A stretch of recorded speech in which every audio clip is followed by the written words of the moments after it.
livro texto, capítulo 5, Cura e Integridade, parte 3, o guia para a salvação. O caminho para reconhecer o teu irmão é pelo reconhecimento do Espírito Santo nele. Eu já disse que o Espírito Santo é a ponte para a transferência da percepção ao conhecimento, de modo que podemos usar esses termos como se estivessem relacionados, porque em sua mente eles estão. Essa relação tem que estar na sua mente, porque se não estivesse, a separação entre os dois mundos, os dois modos de pensar, não estaria aberta à cura. Ele é parte da Santíssima Trindade, porque a sua mente é em parte tua e em parte de Deus. Isso precisa ser esclarecido não em palavras, mas em experiência. O Espírito Santo é a ideia da cura. Sendo pensada, a ideia ganha à medida que é compartilhada, sendo chamado daquele que fala por Deus. É também a ideia de Deus. Como és parte de Deus, és também a ideia de ti mesmo, assim como de todas as criações, as suas criações. A ideia do Espírito Santo compartilha as características de outras ideias porque segue as leis do universo, do qual ele faz parte. Ela é fortalecida ao ser dada a outros, aumenta em ti na medida em que é dás ao teu irmão. Teu irmão não precisa estar ciente do Espírito Santo nele mesmo ou em ti, para que esse milagre ocorra. Ele pode ter dissociado o chamado de Deus, por Deus, assim como tu fizeste.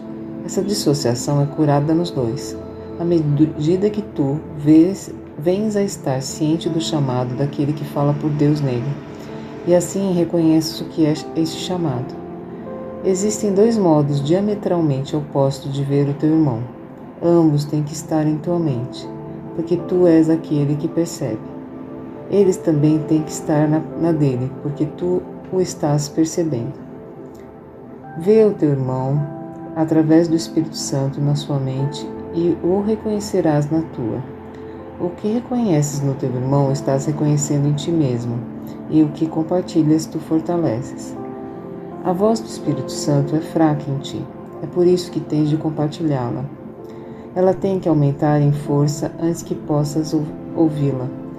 É impossível ouvi-la em ti mesmo enquanto ela está tão fraca em tua mente. Ela não é fraca em si, mas está limitada pela tua recusa em ouvi-la. Se cometes o equívoco de procurar o Espírito Santo apenas em ti mesmo, os teus pensamentos vão assustar-te porque, por adotar o ponto de vista do ego, estás empreendendo uma viagem que é alheia ao ego, usando o ego como guia. Isso está fadado a produzir medo. O atraso é do ego, porque o tempo é um conceito egótico. Tanto o atraso como o tempo são sem significado na eternidade. Eu já disse antes que o Espírito Santo é a resposta de Deus ao ego. Tudo que o Espírito Santo te lembra está em oposição direta às noções do ego, porque percepções verdadeiras e falsas são opostas em si mesmas. O Espírito Santo tem a tarefa de desfazer o que o ego tem feito. Ele desfaz no mesmo nível em que o ego opera, ou a mente não seria capaz de compreender a mudança. Eu tenho enfatizado repetidamente que um nível da mente não é compreensível para outro. Assim é com o ego e o Espírito Santo, com o tempo e a eternidade. A eternidade é uma ideia de Deus, logo, o Espírito Santo a compreende perfeitamente. O tempo é uma crença do ego, então a mente inferior, que é o domínio do ego, aceita sem questionamento. O único aspecto do tempo, que é eterno, é o agora. O Espírito Santo é o mediador entre as interpretações do ego e o conhecimento do Espírito. Sua capacidade de lidar com os símbolos faz com que ele seja capaz de trabalhar com as crenças do ego em sua própria linguagem. Sua capacidade de olhar para o que está além dos símbolos na eternidade torna-o capaz de compreender as leis de Deus pelas quais ele fala. O Espírito Santo pode, portanto, desempenhar a função de reinterpretar o que o ego faz, não pela destruição, mas pela compreensão. A compreensão é luz, e luz conduz ao conhecimento. O Espírito Santo está na luz porque ele está em ti, que és luz. Mas tu mesmo não tens conhecimento disso. Portanto, é tarefa do Espírito Santo reinterpretar-te a favor de Deus. Não podes compreender a ti mesmo sozinho. Isso é assim porque tem significado a partir do teu lugar de direito na filiação. E o lugar de direito da filiação é em Deus. Essa é a tua vida, a tua eternidade e o teu ser. É isso que o Espírito Santo te lembra. É isso o que o Espírito Santo vê. Essa visão assusta o ego porque é tão calma. A paz é o maior inimigo do ego porque, de acordo com a sua interpretação da realidade, a guerra é a garantia da sua própria sobrevivência. O ego vem a ser a forte na discórdia. Se acreditas que há discórdia, vais reagir de forma perversa, pois a ideia do perigo entrou em tua mente. A ideia em si mesma é um apelo ao ego. O Espírito Santo é tão vigilante quanto o ego ao chamado do perigo, opondo-se ao perigo com sua força, assim como o ego o recebe com boas-vindas. O Espírito Santo neutraliza essas boas-vindas, dando boas-vindas à paz. A eternidade e a paz estão tão intimamente relacionadas quanto o tempo e a guerra. O significado da percepção é derivado dos relacionamentos. Aqueles que aceitas são os fundamentos das tuas crenças. A separação é apenas um outro termo para a mente dividida. O ego é o símbolo da separação, assim como o Espírito Santo é o símbolo da paz. O que percebes nos outros estás fortalecendo em ti mesmo. Podes permitir que a tua mente perceba de modo equivocado, mas o Espírito Santo permite que a tua mente reinterprete as tuas próprias percepções equivocadas. O Espírito Santo é o professor perfeito, ele usa apenas o que a tua mente já compreende para te ensinar que não a compreendes. O Espírito Santo pode lidar com um aluno relutante sem ir contra a mente do aluno, porque parte dela ainda é a favor de Deus. Apesar das tentativas do ego de ocultar essa parte, ela ainda é muito mais forte do que o ego. Embora o ego não a reconheça, o Espírito Santo a reconhece perfeitamente porque é a sua própria morada.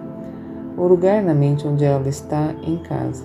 Tu também estás em casa nesse lugar, pois é um lugar de paz e a paz é de Deus.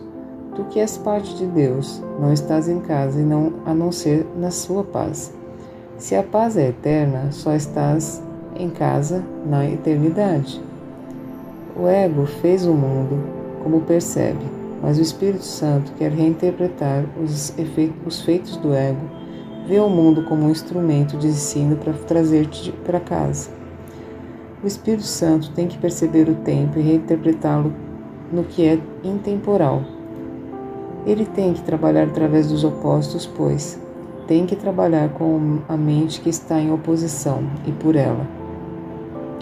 Corrige e aprende e se aberto ao aprendizado. Tu não fizeste a verdade, mas a verdade ainda pode libertar-te. Olha com o Espírito Santo, como o Espírito Santo olha e compreende como ele compreende. A sua compreensão olha de volta para Deus em memória de mim. Ele está em comunhão com Deus sempre e ele é parte de ti. Ele é teu guia para a salvação porque guarda a memória de coisas passadas e por vir e traz ao presente. Ele mantém esse contentamento de modo gentil em tua mente, pedindo apenas que tu aumentes em seu nome, compartilhando para aumentar a sua alegria em ti. Fim da leitura do livro de texto de hoje. Livro de Exercícios, lição 37. A minha santidade abençoa o mundo. Essa ideia contém o primeiro vislumbre da tua verdadeira função no mundo ou da razão pela qual estás aqui. O teu propósito é ver o mundo através da tua própria santidade. Assim, tu e o mundo são abençoados juntos. Ninguém perde, nada é tirado de ninguém. Todos ganham através da tua visão santa. Ela significa o fim do sacrifício, pois oferece a cada um tudo o que lhe é devido, e todas as coisas que lhe são devidas, porque esse é o direito que recebeu ao nascer como filho de Deus. Não há nenhum outro modo no qual a ideia de sacrifício possa ser removida do pensamento do mundo. Qualquer outro modo de ver inevitavelmente exigirá pagamento de alguém ou de alguma outra coisa. Como resultado, aquele que percebe perderá, e nem sequer terá alguma ideia da razão pela qual está perdendo. E, no entanto, é através da tua visão que a integridade do outro é restituída à sua consciência. A tua santidade abençoa, e ele não é a ele, não lhe pedindo nada. Aqueles que se veem íntegros, não fazem exigências. A tua santidade é a salvação do mundo. Ela te permite ensinar ao mundo que tu e eles são um só. Não através de sermões ou de explicações, mas meramente através do teu quieto reconhecimento de que na tua santidade todas as coisas são abençoadas junto contigo. Hoje, os 4 períodos mais longos de exercícios, cada um envolvendo de 3 a 5 minutos de prática, tem início com a repetição da ideia para o dia de hoje, seguido de mais ou menos 1 minuto, do qual olhas ao redor, enquanto aplicas a ideia a qualquer coisa que vês. A minha santidade abençoa esta cadeira, a minha santidade abençoa aquela janela, a minha santidade abençoa este corpo. Em seguida, fecha os olhos e aplica a ideia a qualquer pessoa que te ocorra, usando o seu nome e dizendo: a minha santidade o abençoa fulano. Podes continuar o exercício de prática com os olhos fechados, podes abrir os olhos novamente e aplicar a ideia para o dia de hoje ao teu mundo exterior, se assim o desejares. Podes alternar aplicando a ideia ao que vês à tua volta, aqueles que estão nos teus pensamentos, ou podes usar qualquer combinação dessas duas fases de aplicação no que preferires. O período de prática deve ser concluído com uma repetição da ideia, com os olhos fechados, imediatamente seguida de outra repetição com os olhos abertos. Os exercícios mais curtos consistem em repetir a ideia tão frequentemente quanto puderes. É particularmente útil aplicá-la em silêncio a qualquer pessoa que encontres, usando o seu nome ao fazê-lo. É essencial usar a ideia se alguém parece causar-te uma reação adversa. Oferece-lhe a bênção da tua santidade imediatamente para que possas aprender a mantê-la na tua própria consciência. Fim da leitura do livro do exercício de hoje.